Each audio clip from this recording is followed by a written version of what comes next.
Tariffs. Highest tariff rate we had was back in the 1930s at 19.8%. They went down, they went down, they went down. And then we really went from pretty much 1975 all the way to today with very little tariffs. Now here's the problem. The rest of the world weren't doing the same thing.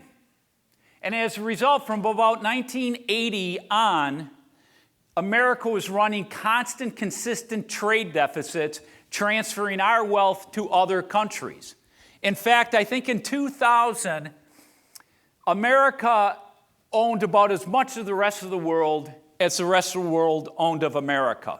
And if you went back 20 years earlier, America owned a lot more of the rest of the world than the rest of the world owned of America.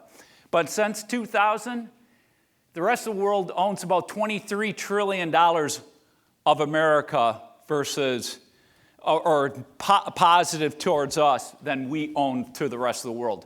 We've shifted out massive amounts of our wealth through our trade policies. That's why President Trump wanted to come in with tariffs and equalize trade policies and re-onshore a lot of businesses. Here's what he has done. These are the different countries where he's put different tariff rates. Brazil and India, he said that they're going to be negotiating a deal with India soon. Canada at 35% and Mexico at 25%. You got to understand that only deals with a certain amount of goods, because the vast amount of goods between Canada and Mexico are under the USMCA agreement, which is the former NAFTA agreement.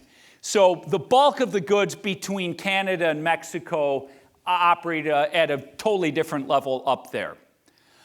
China is at 30%, Vietnam 20%, EU at 15%, Japan at 15%, UK at 10%.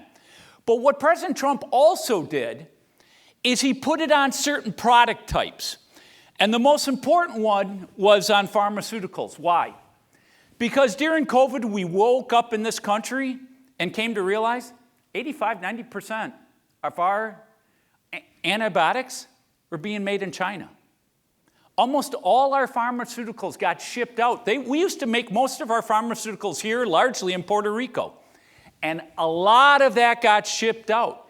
And we woke up at a time of crisis and going, we have to rely on all the rest of the world, particularly China, to get our pharmaceuticals. So what he's also gone after is industries like steel, copper, heavy trucks, automobiles, that he wants us to be self-reliant. He doesn't want this country totally dependent on supply chains around the rest of the world. So that's why he put it on specific industries as well.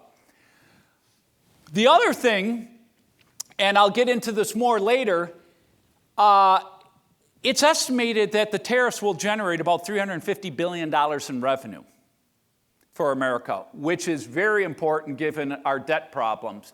But here's the big thing.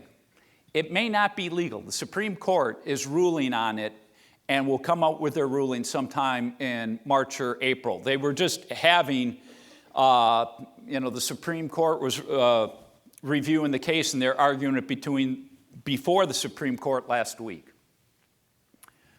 All right, deregulation.